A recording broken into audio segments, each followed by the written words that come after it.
This is Royce Hall, your host of the Coffee Dreamin Podcast, your online network for sales leaders, operations leaders, marketing leaders connected to the Salesforce ecosystem. Thank you for listening, and be sure to like, subscribe, and share. I'm Royce Hall, your host of the Coffee Dreamin Podcast, and I'm a Salesforce consultant by day and podcaster by night. And today I'm joined by Pete Evans with Ventas Sales. Good to have you, Pete. Great to join you this afternoon from the UK, Royce, and we're looking forward to our conversation. Very good. Well, Pete, let's jump right in. Tell us a little bit about Ventas Sales and what you're doing over there. Yeah, so I I run a sales transformation consultancy based in the UK. So we work with businesses to help them improve sales performance. We have a wide variety of clients, which can range through from a startup that's scaling up right up into the global space. But the thing that I'm really passionate about is inspiring excellence in salespeople, sales managers, and sales leaders. And I think we were having a conversation, prior to the recording about lots of people search out technical information. What we do is to help people understand that if you want to get better at something, 80% of it is what's going on in your head. So we deal with a lot of the things that are blocking performance and help people really unlock the talent that is within them. Yeah, that's a great point. I think if you watch LinkedIn or some of your Slack channels that are RevOps or whatever. I think you can get caught up with the shiny thing, right? You're like, ooh, if I just got AI, if I just got the new GPT or whatever, I'm gonna level up. But you're saying that's not true, huh? Well, it's funny. I was having a conversation with with another business in the US this afternoon that we're looking to partner with, and I was saying, I've been in sales for over 30 years, and actually, the fundamentals or the basics haven't changed. What has changed is that we've got a lot more technology that can support the salesperson.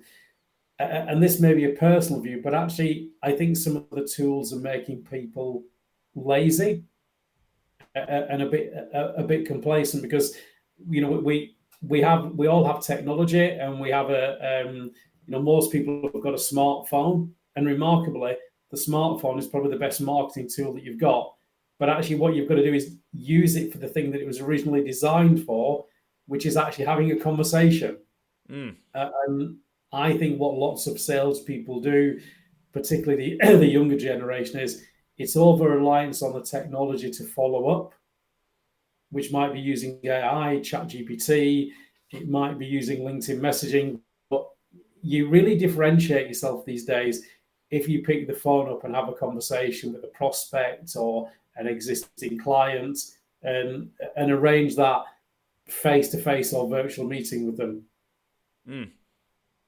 Yeah, so I think the tools are great. I think they are game changing, but never forgetting that if you're particularly where you're in business to business sales, like you are, Royce, then you've got to have conversations with people, because you've got to be able to mobilize the key stakeholders in that account and get them on the phone. So I think there's a lot of things that have changed for the better, and I wish when I started in sales we'd had some of these groundbreaking tools, but actually the fundamentals of prospecting haven't changed. It's just we've got different tools to help us with the prospecting. That's something that I've had this conversation multiple times around. Look, at the end of the day, we're not selling to a robot, right? We may be using AI to prospect and to help with sales, but on the other side, it's not an AI that is purchasing. So at some point, it's all about that human-to-human connection. Yeah, I think you can really use AI to help you with your research on the prospect, and you can use the other tools like LinkedIn to map out some of the decision makers, so you can differentiate yourself. when you're doing that discovery meeting, because you can, I can say, hey, Royce, great to meet you. We love working with chief sales officers, but hey, I was doing some preparation, and I can see your CEO is interested in sales. You've got a CFO. What is their opinion on where sales are at? And that it's using that information to differentiate yourself in the meeting. Otherwise, like you said, we may as well just put two AI bots together. Right. And then, people and people's behaviors don't operate and don't behave like AI. Yeah. People like to receive information in different ways. So you've got to be able to read people. That's really important, and actually understand the language that they're saying. So yeah, technology I think can support great sales, but I think if you want to get better at selling, using the tools will differentiate yourself from the competition. And I'll share this with you. You were talking about tools. Clearly, this person who's approaching me on LinkedIn is using AI, because I've had 5 messages in 10 days saying, your company could really do with help on sales transformation. And why are you not responding to my messages? Well, that's like a hot lead for you. I bet you love getting those, don't you? Yeah, it just makes me laugh, because actually that's a company that is not segmenting its prospect list, and it's not doing it properly, so it's automation. So I actually think I am going to ring the guy and say, hey, really interested in the fact that you're using AI, but actually, are we really in your target market? Because that's what we do. Maybe we could teach you something. But yeah, I think you've got to use the AI to help you, but not to replace the fact that it's a human to human connection, unless you're selling something like e-commerce and you're selling online. But I think what you and I are talking about here is business to business sales. Yeah. Well, and it reminds me of a conversation I had maybe like a week or two ago. I was on the phone with somebody, and it was the first conversation. He's like, so do you actually know what I do? And I was able to go through and say, like, here's what I saw, here's what I'm told. Is that correct? He's like, yeah, you got it. And just that expectation of, like, you've done your homework, right? Like, you're not going to waste my time, and you're actually calling me for a reason. Again, like that, the bot can't do that for you, right? It can give you the information, but like you have to actually come prepared yourself. Yeah, it's interesting you talk about coming prepared. I think in terms of the work that we do, we're fortunate enough and blessed to deal with lots of different salespeople, sales managers, and sales leaders, different types of organizations. But I think the salespeople that want to get better and have a growth mindset and are committed to getting better actually want to prepare and practice.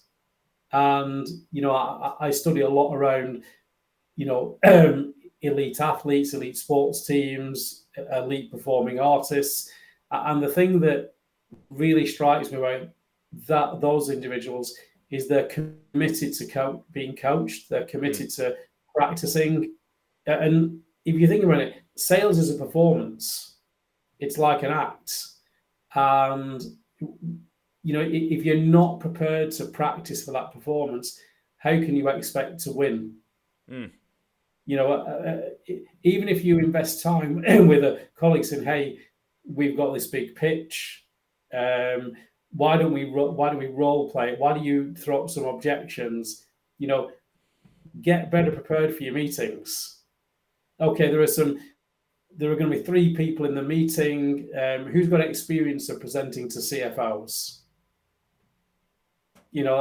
But salespeople don't do that. When you say, they go, oh, the meeting didn't go well. Well, why? Well, I got asked loads of questions I couldn't answer.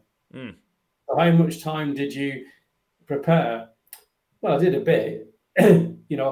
Marketing gave me my slide deck. Right. But that's not preparation.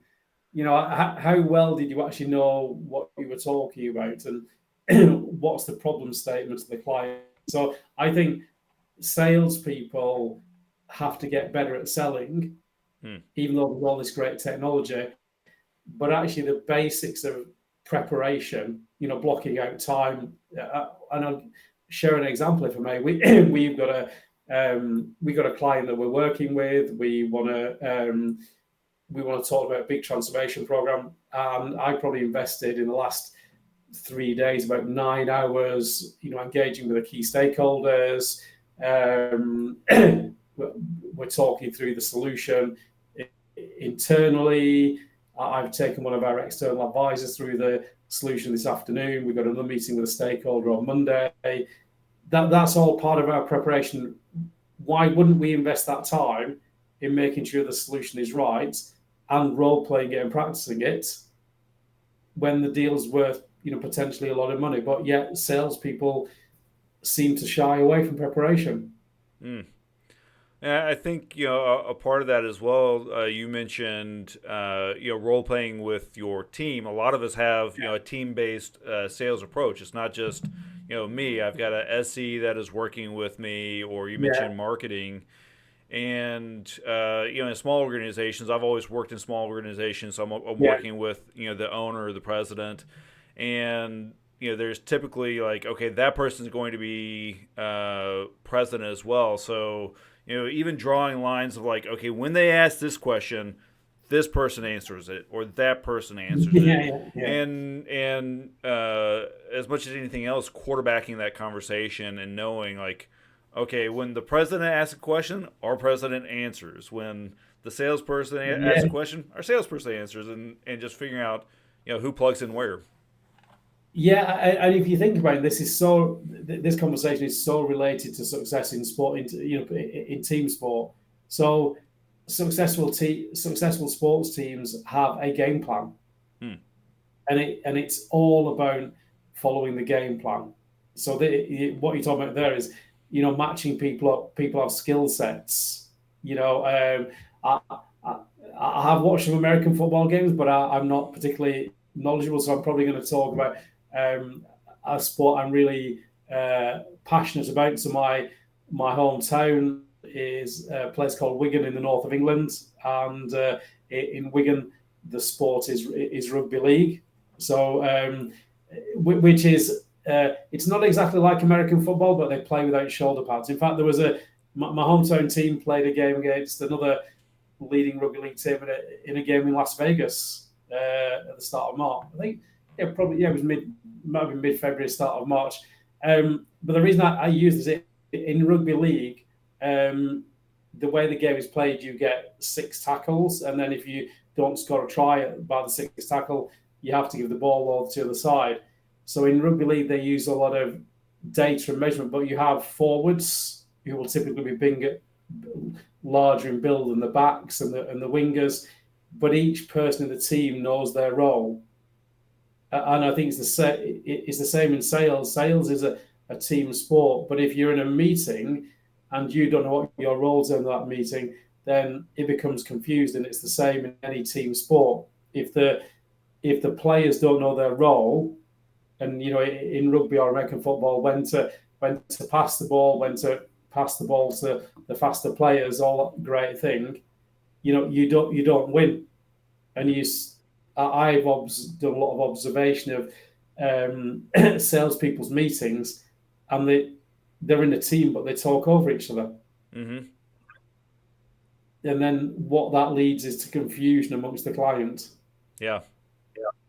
So all those things about preparation, like you say, marking out who's going to speak to whom when that question's asked. And if this helps when we're pitching for work, what we do is we'll say, okay, who's taking the lead in the meeting? And then what we do is if a question's asked, we'll invite who we think is the right person to answer that question. Yeah. And that that has been a bit of a game changer, because sometimes you have to say to somebody, right, hey, just shut up. Right. And if you can, prep the team, to your point, if you can prep the team beforehand of like, okay, these are the questions that I'm going to send your way, whether you like it or not. they're they're going to have a response ready for that. Yeah, exactly, and I think they will have a positive response to that as well, and I think that's so um, so. But I think there's something else to do with preparation. It's actually blocking out the time as well. And if you think about professional sports teams, that they would invest a lot more than 30 minutes a week in training, because if they didn't, it would show up in terms of the performance on on match day or game day. And instantly, there was a piece of research I was reading from the Boston Consulting Group, which shows that more than 48% of salespeople receive less than 30 hours a week of 30 hours of training in a year. Hmm. And that's a pretty poor stat when you break it down sort of week by week. It's like, it's about 30 minutes of training. So if you think about it, if you want to get better at something, you need to invest time in actually practicing or learning.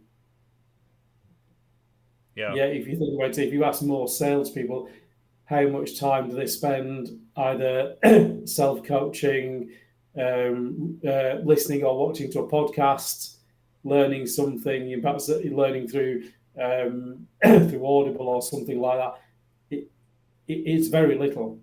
Mm. Why do you think that is? Like, I've got my own thoughts around this, but why is it that we value the training of the sales professional so little there? Well, it's interesting because you use the word sales professionals, and I'm gonna start this with a quote from a I'm going to start this with a quote from a client of mine. So a client of mine once said to me, he said, "Hey Pete, salespeople want to regard themselves as professionals, but they're some of the most uneducated and ill-read people you'll ever come across." And I said, "What do you Ouch. mean by that?" He said, "Well," he said, "Yeah, yeah." He said, "Well, when you ask them to perhaps read a book about personal development or selling, they don't want to do." He said, "Yeah, if you take any other profession, and I'm basing this on my knowledge of the UK. So in the UK, if you're an accountant or a lawyer, you have to go through continued professional development to effectively maintain your license. Right? Yet salespeople don't have to do the same thing. Mm. But I think it's part of having a growth mindset or a mindset of growth. If you really want to develop as an individual, you will invest. You won't just invest time in the training that the company provides, but you'll invest time in getting better. You perhaps develop your own network, which is how we connected together through Sales Hookup. You'll have conversations with other people who are selling in different industries. You'll block out the time for learning. So I think part of it is the mindset of the individuals. And what you hear often is, "Oh, I don't need any training or coaching because I've got a great personality, and my sales are all about relationships." And then when you ask the same person, "Hey Royce, you've talked about you've got these great relationships with your clients. Um, how many of your customers have bought anything additional off you in the last 2 years?" And then they go, "Not as many as they should be." So you've not got great relationships then. And why do you think your customers are not buying all your products and services? Well, there was this guy, Royce, and he seems to be creating great value in his conversations with my customers. No, they're not your customers. They're about to become Royce's customers. Mm-hmm. And initially, I was talking to a client today that had done a survey with their clients, and they got feedback from their clients that they weren't spending all the money with them. They were spending money with their competitors. And one of the reasons they were spending more money with their competitors was because their competitors are getting better at selling. Mm. And so that, I think all these things should be a bit of a wake-up call for people well, I do like to call it the sales profession, but start behaving like professionals and block out time for daily learning, daily application, connect with people who are perhaps stronger than yourself or have a better mindset, and take the time to learn from those people. Mm. Yeah. Does that answer your question in a roundabout way? Yeah, that's great. I appreciate it. Yeah. Yeah. Well, Pete, let me go in a slightly different direction here. Oh, I always like to when I have a guest, ask them about their own personal passion. You obviously have a lot of experience around sales, education around sales, passion around sales. Tell me what got you into sales and your passion around that a little bit. well, that is that is a great question. Um, I well, certainly like a lot of people, it wasn't my chosen career to begin with. Um, but if I think back to my early days, as a youngster, I think I was probably 16 or 17, and I had for my local, what we call soccer club, Wigan Athletic, which actually Wigan Athletic has actually played in the Premier League in the UK for 8 seasons. So a small town club made it to the Premier League.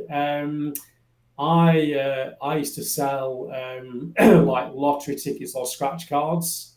So where around I lived, I built up a round, done door knocking on a Saturday and Sunday afternoon, and encouraged people to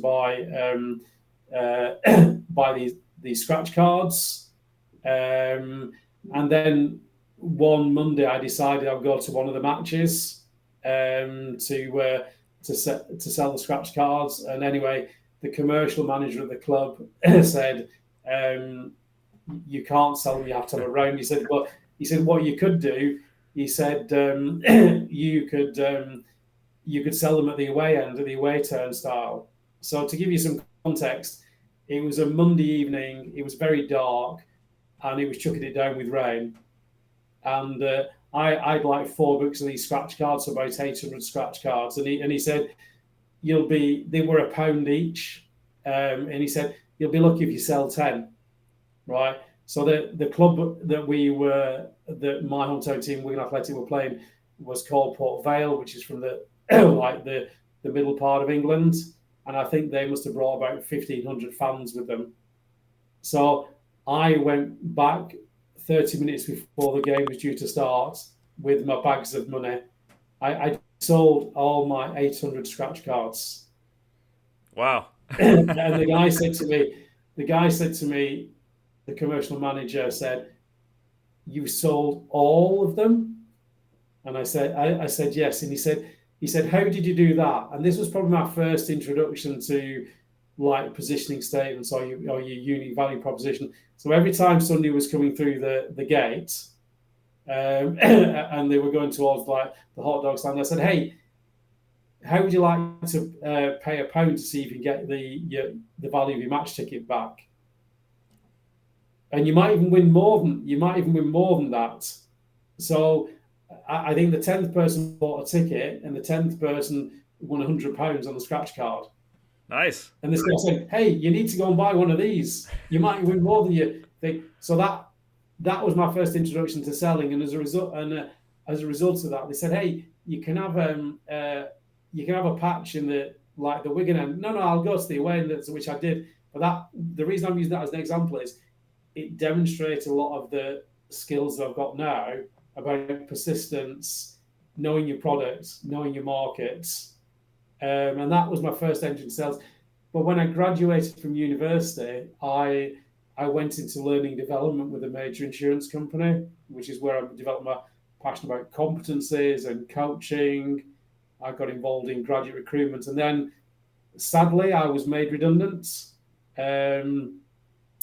and the company I was working for paid for me to have an external sort of home placement counsellor, who was a guy called George, who sadly passed away, and he used to come across every week from a town called Harrogate to Liverpool to give me some coaching, and he did an assessment on me, and George said, "You need to go into sales," and I joined like an investment and financial services company, first of all as a personal financial advisor, and then as a corporate advisor, was very successful. And that's where I really developed a passion for understanding what made me successful, what great looked like in sales, which has led me like down the path of wanting to work with individuals and sales teams and inspiring excellence. So I've got to, I don't like to say a checkered history. What I mean is I've got to, I've worked in learning and development. I've worked in sales, and also done lots of different things. So that's led me to the journey that I am today. But I think your experiences shape your future, and I think like anybody in sales or running business, I've had some highs, but I've also had some lows, and I think you learn as much from I don't like to say the failures. I think mistakes, but they're learning experiences, and I think you get stronger and grow when things don't go according to plan. I agree with that completely. Yeah. If you go look at my LinkedIn profile, like I studied for Christian ministry. Before that, I thought I was going to be a musician. I've done landscaping, tree care. I was a certified arborist for a while, and now I'm in high-tech sales. So it's not a checkered past. It's well-rounded. Yeah. I think it makes you stronger. So I think back to some of my earlier experiences, like doing that sales job, selling scratch cards, to things where I'm working with companies that have very complex sales cycles. But I think a lot of it, your success comes from determination, your grit factor, the willingness to learn, the willingness to apply yourself. And I think sales isn't about having the gift of the gab. It isn't about being raw and extroverted. It's actually about the ability to follow a process consistently and wanting to receive feedback and wanting to get better. And sometimes, feedback from clients or customers can be a little bit brutal. But I think if somebody takes the opportunity to give you feedback, they want to help you get better. Mm. It's not because they want to be critical. And I'm going to come back to sports in professional sports teams. When they've finished a match, maybe the next day or the Monday, they will sit down as a team, analyze the performance. They will give each other quite brutal feedback. And I think that's one thing that's really missing in the sales environment, the ability to give people feedback and say, "Hey, Royce, we were in that meeting together and that presentation. Hey, I was really uncomfortable with the bits, when you were talking about X in the presentation. I'm not sure you were, but it didn't actually land that well with the prospect." Yeah. And it's not somebody's being critical of you, that they want to understand why you did that and help you the next time you're in a similar situation. But I think we're not as honest in the business environment as we should be. Hmm. Well, let me ask you. You've just shared a lot of great points, a lot of great advice, and obviously you have a long sales history going back to selling those scratch cards. Yeah. What are maybe a couple, 2, 3 key things that you've learned along the way that have really stuck with you that you think that salespeople listening to this really need to hear?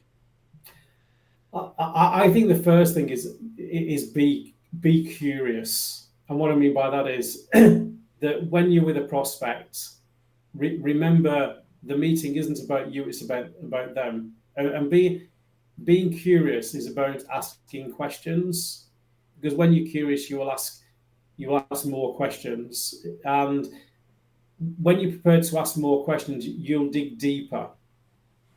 And a great question to ask is tell me more, and let me give you some context to that. I might say to you, hey, Royce, how have sales been in your business during the last couple of years? And you might go, hey, you know what, in 2023 we turned over 20 million, but we dropped to 2020, we dropped in 2024 to 15 million. Royce, could you tell me a bit more about that and the impact?